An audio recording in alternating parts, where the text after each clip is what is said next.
आप भी demat account open करना चाहते हैं और लेकिन कंफ्यूज्ड हैं कि ज़ेरोधा में अपना अकाउंट ओपन करें या फिर अप स्टॉक्स में करें, तो हमारी आज की ये video Zerodha versus up stocks या फिर आप कह सकते हैं अप स्टॉक्स वर्सेस ज़ेरोधा, इस वीडियो को देखने के बाद आपके सारे डाउट्स क्लियर हो जाएंगे। ब्रोकरेज क्या लगेगी, कितनी फीस लगेगी, आपके क्या क्या चार्जेस हैं, सारी की सारी चीज़ें इस वीडियो में रिवील कर दी गई हैं। तो टाइम ना वेस्ट करते हुए सीधा लेकर चलते हो अपने कंप्यूटर की स्क्रीन के ऊपर और कंपेयर करते हैं दोनों को साइड बाय साइड। चलिए अभी आ चुके हैं मेरे लैपटॉप की स्क्रीन पे और यहाँ पे होने वाली है दो डिस्काउंट ब्रोकर्स की जंग, ज़ेरोधा वर्सेस अपस्टॉक्स कह लो या फिर अपस्टॉक्स वर्सेस ज़ेरोधा कह लो। तो यहाँ पे सबसे पहले दोनों की वेबसाइट मेरे सिस्टम पे ऑन है और यहाँ पे जो सबसे हमारा मेन फैक्टर है एनालिसिस का, हम बात करेंगे ब्रोकरेज की, क्योंकि सबसे जो मेन फैक्टर है वो ब्रोकरेज आती है कि अगर हम ट्रेडिंग करते हैं, चाहे भले ही इंट्राडे में करें चाहे डिलीवरी में ले, तो हमको कितनी कॉस्ट पड़ेगी, हमको हमारी कितनी फीस लगेगी। उसके बाद में कुछ और चीज़ों के बारे में बात करेंगे। तो सबसे पहले यहाँ पे मैं आपको साइट दिखाता हूँ। अभी आप जो स्क्रीन देख रहे हो ये अप स्टॉक्स का है, इनका ऑफिशियल साइट का लिंक मैंने स्क्रीन पे ओपन कर रखा है, साथ में ये ज़ेरोधा का ओपन है। हालांकि सबसे पहली चीज़, दोनों की साइट देखने में जो दोनों का कलर स्कीम है बहुत मिलता जुलता लग रहा है। अगर आप देखो इसको, मैं थोड़ा ये कर रहा हूँ, ओके फाइन। सबसे पहली चीज आती है ब्रोकरेज। ज़ेरोधा हालांकि अपस्टॉक से पहले आई, ज़ेरोधा ने अपनी अच्छी खासी मार्केट बना रखी है, तो वहीं पे अपस्टॉक्स भी ज़ेरोधा से पीछे नहीं रह रहा, ये भी बहुत जल्दी से ज़ेरोधा को पकड़ने की कोशिश में लगा हुआ है। यहाँ पे सबसे पहले हम बात करते हैं अलेक्सा रैंक। अलेक्सा रैंक क्या होता है? किसी भी साइट की पॉपुलैरिटी को चेक करने का एक टूल है। ये तो नहीं कह सकती 100% एक्यूरेट, लेकिन यहाँ से आपको जो डाटा मिलता है काफ़ी आपको आइडिया दे देता है कौन सी साइट किस जगह पे कितनी पॉपुलर है। सबसे पहले हम देखते हैं ज़ेरोधा का टूल बार ऑलरेडी इंस्टॉल है मेरे लैपटॉप में। यहाँ पे ज़ेरोधा की जो अलेक्सा रैंक है 380 है और इंडिया में इसकी जो रैंक है 31 है। वहीं पे एक नज़र डालते हैं अप स्टॉक की पॉपुलैरिटी के ऊपर अलेक्सा रैंक के हिसाब से, तो 3812 रैंक है इसका वर्ल्ड वाइड, और इंडिया में बात करें 226। हालांकि ये ज़ेरोधा से कम है, लेकिन ये जो अभी रैंकिंग पोजीशन ये अपने आप में छोटी बात ये भी नहीं, बहुत बड़ी बात है। तो ये तो एक जस्ट एक छोटा सा था, ये इतना मैटर नहीं करता है, क्योंकि कोई भी लाइक ऐसा हो सकता है कि हम इन चीज़ों के ऊपर हम किसी की सर्विस को जज नहीं कर सकते। तो यहाँ पे अगेन आते हैं ज़ेरोधा में। सबसे पहले यहाँ पे आपको बताता हूँ ब्रोकरेज। ब्रोकरेज की बात करते हैं। अगर तो आप डिलीवरी ट्रेड करते हो, डिलीवरी के लिए शेयर्स लेते हो जिसको आपने लेकर के रखना है 5 दिन 10 दिन 1 महीने 2 महीने, तो वहां पे चाहे वो ज़ेरोधा है चाहे वो अप स्टॉक्स है, आपको यहाँ पे जीरो ब्रोकरेज लगेगी। जी हाँ, जीरो ब्रोकरेज है दोनों में। और इंट्राडे की बात करते हैं तो इंट्राडे में ज़ेरोधा आपको 20 रुपीज़ पर एग्जीक्यूटेड ऑर्डर या फिर 0.03% which ever is lower charge करेगा, जो भी इनमें से कम हो। अब स्टॉक्स पे आ जाते हैं। यहाँ पे एग्जीक्यूटेड ऑर्डर मैक्सिमम 20 रुपीज़ ही है, लेकिन 0.05 है जो इन दोनों में से जो लोअर होगा। तो अब यहाँ पे ज़ेरोधा थोड़ा सा आगे जाएगा। क्यों? क्योंकि अगर आप छोटे ट्रेड्स करते हो, कम अमाउंट के ट्रेड्स करते हो, तो वहाँ पे आपका जो है वो परसेंटेज काउंट होगा एज कंपेयर टू अगर आप बड़े ट्रेड्स लेते हो, तो दोनों में कोई डिफरेंस नहीं है। तो इंट्राडे ट्रेडिंग है, तो इंट्राडे में क्या होता है कि यूजुअली हम कुछ ऐसे ट्रेड्स ही लेंगे जहाँ पे हमारा जो है स्पेशली एज अ बिगिनर ये परसेंटेज काउंट होती है। तो इस केस में ज़ेरोधा थोड़ा सा आगे है, लेकिन अगर आप बड़े ट्रेड कर रहे हो इंट्राडे में देन दोनों सेम है। फ्यूचर्स की एंड ऑप्शंस की हम यहाँ पे बात नहीं करने वाले। यहाँ पे दो चीज़ों के ऊपर ही मैं फोकस करूँ अपने चैनल के ऊपर, और दो चीज़ें ही हैं। एक बार रिपीट कर देता हूँ, इंट्राडे में वो चीज़ें हैं जिनको हम सुबह में लेते हैं और शाम तक हम उसको सेल आउट करना होता है। डिलीवरी वो होता है जिसको हम लेकर के स्टोर कर सकते हैं, उस स्टॉक को रख सकते हैं, और जब हमको लगता है कि हाँ इसको सेल आउट कर देना चाहिए, हम उसको सेल आउट कर सकते हैं। उसके बाद में यहाँ पे ब्रोकरेज के अलावा भी बहुत सारे चार्जेस होते हैं, जैसे कि एसटीटी चार्ज यानी कि सिक्योरिटी ट्रांजैक्शन टैक्स, जिसमें अगर डिलीवरी की बात करते हैं यहाँ पे 0.1% है ऑन बाय एंड सेल। वहीं पे अप स्टॉक्स में आप देखोगे इक्विटी डिलीवरी के लिए 0.1% है और इंट्राडे में 0.025% है ओनली ऑन सेल, सिर्फ सेल के ऊपर। और यहाँ पे भी 0.025 है सेल पे, ये भी सेम सेम चीज़ आ गई। ट्रांजैक्शन चार्जेस भी सेम है, जीएसटी भी ऑब्वियसली सेम होगा। सेबी चार्जेस की बात करते हैं, मतलब ये नेग्लिजिबल है।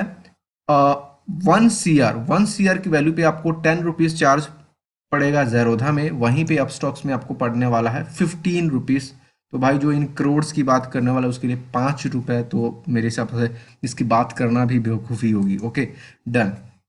अब यहाँ पे स्टैंप चार्जेस हैं, कुछ स्टेट्स में स्टैंप चार्जेस भी लगते हैं, वो स्टेट टू स्टेट डिफर करेगा, तो इस चीज़ को हम एक बार एक्सक्लूड कर देते हैं क्योंकि बहुत सारे स्टेट्स में ये काउंट नहीं हुआ, बहुत सारे स्टेट्स में इसकी जो वैल्यू अलग रहने वाली है। तो अब बात कर लेते हैं कुछ एग्जाम्पल लेकर के कि अगर हम कुछ ट्रेड्स लेते हैं ज़ेरोधा में और ज़्यादा सेम टाइम अप स्टॉक्स में, तो हमको कौन सा ज़्यादा बेनिफिट रहेगा। तो यहाँ पे मैंने सिंपली ब्रोकरेज कैलकुलेटर ओपन कर रखा है ज़ेरोधा का। ये predefined pre added figures हैं ज़ेरोधा में। उसके बाद में यहाँ पे अप स्टॉक्स पे है, यहाँ पे ये प्री फिल्ड नहीं था, मैंने इसको अपने हिसाब से फिल्ड किया जो कि ज़ेरोधा में फिल्ड करा हुआ था। यहाँ पे एग्जाम्पल में क्या है, नेशनल स्टॉक एक्सचेंज के शेयर्स के थ्रू बाय हमने बाय का जो रेट 1000 सेल हमने किया 1100 पे, क्वांटिटी हमने ली 400। इंट्राडे, यहाँ पे सबसे पहले हम बात करते हैं इंट्राडे। अब इंट्रा में टर्नओवर की बात करते हैं तो 8,40,000 का टर्नओवर हुआ, प्राइस को अगर आप मल्टीप्लाई करके प्लस करोगे तो यहाँ पे ब्रोकरेज 20 + 20 40 रुपीज़ बन गई, समझ में आता है। एसटीटी टोटल 110 रुपये बन गए, ट्रांजैक्शन चार्ज 27 रुपये बन गया, क्लियरिंग चार्ज 0, जीएसटी 18% बन गया हमारा, जो आप निकाल लेना ये बन गया। सेबी का चार्ज वो तो ऑलमोस्ट निग्लिजिबल है, 84 पैसे है 8,40,000 के ऊपर। तो टोटल यहाँ पे टैक्सेस जो हमारे लग रहे हैं 190 रुपीज़। Okay, done. अब यहाँ पे डिलीवरी में अगर बात कर लेते हैं, देखिए डिलीवरी यहाँ पे थोड़ा सा ध्यान देना, दोनों ब्रोकर्स डिलीवरी के लिए इनकी कोई ब्रोकरेज नहीं है, इंट्राडे में इनकी ब्रोकरेज है। ब्रोकरेज जीरो होने के बावजूद भी जो टोटल टैक्सेस एंड चार्जेस हैं सेम अमाउंट के ऊपर यहाँ पे 873 रुपये है और यहाँ पे सिर्फ 190 है। तो इस चीज़ का आपको ध्यान में रखूंगा, जो डिलीवरी शेयर्स होते हैं उन पे थोड़े से जो दूसरे चार्जेस हैं वो थोड़े से बढ़ जाते हैं, जिसकी वजह से डिलीवरी का ये मत सोचना कि हाँ ब्रोकरेज कम है तो डिलीवरी में ले लेंगे। भाई ब्रोकरेज कम है लेकिन चार्जेस है ना वो इंट्राडे से भी ज़्यादा पड़ेगी। ऑब्वियसली बात है, इंट्राडे में बंदा पता नहीं कितनी ट्रेड्स लेता है, डिलीवरी में तो मतलब 1-2 बार ले आए ले करके रख लेंगे, उसमें भी उनको तो कुछ ना कुछ जनरेट करना ही है ना, इस वजह से थोड़ा सा ज़्यादा रहता है, कोई इतना फ़र्क नहीं पड़ने वाला। वो भी कोई ज़्यादा बड़ी अमाउंट बनेगी नहीं, अभी हम एग्जाम्पल में देखेंगे। तो यहाँ पे हम ज़ेरोधा के एग्जाम्पल में देख रहे हैं, सब काट छांट करके हमने मान के चलो 100 रुपये प्रॉफिट में हमने सेल कर दिया था, तो यहाँ पे हमारा जो फीस कटा वो 190 रुपये कटा और जो हमारा नेट प्रॉफिट यहाँ पे बना था 39,809 रुपीज़। सेम चीज़ पे हमने यहाँ पे क्या करा था, डिलीवरी में किया। ओके, तो यहाँ पे जो हमारी फीस थोड़ी सी ज़्यादा ही कटी। अब बात कर लेते हैं, आ जाते हैं वापस से अब अप स्टॉक्स में। यहाँ पे मैंने क्या करा, यहाँ पे बॉम्बे स्टॉक एक्सचेंज का मैंने ले रखा है, ठीक है, कोई इससे कोई ज़्यादा मैटर नहीं करेगा। क्वांटिटी यहाँ पे मैंने 400 ले रखी है, एक मिनट यार इसको कर।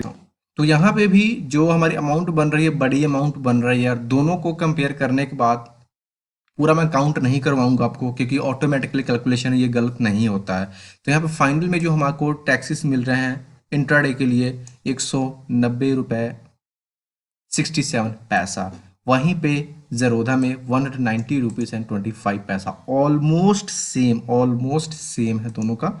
एंड उसके बाद में यहाँ पे डिलीवरी में करते हैं, डिलीवरी में यहाँ पे 873 रुपीज़ बन रहा है, जहाँ वहीं पे आपका ज़ेरोधा में ये बन रहा था 873 रुपये 05 और यहाँ पे बना है आपका 47। मतलब थोड़ा सा अगर बिल्कुल डेसिमल्स के फिगर्स में देखें तो थोड़ा सा मतलब बराबरी है भाई, मैं तो ज़्यादा भी नहीं बोलूँगा। Okay, done. वहीं पे अगर हम बहुत कम अमाउंट की ब्रोकरेज लेते हैं, छोटी सी अमाउंट, कोई आदमी बिगिनर है उसको ये चीज़ें मैटर करेंगी।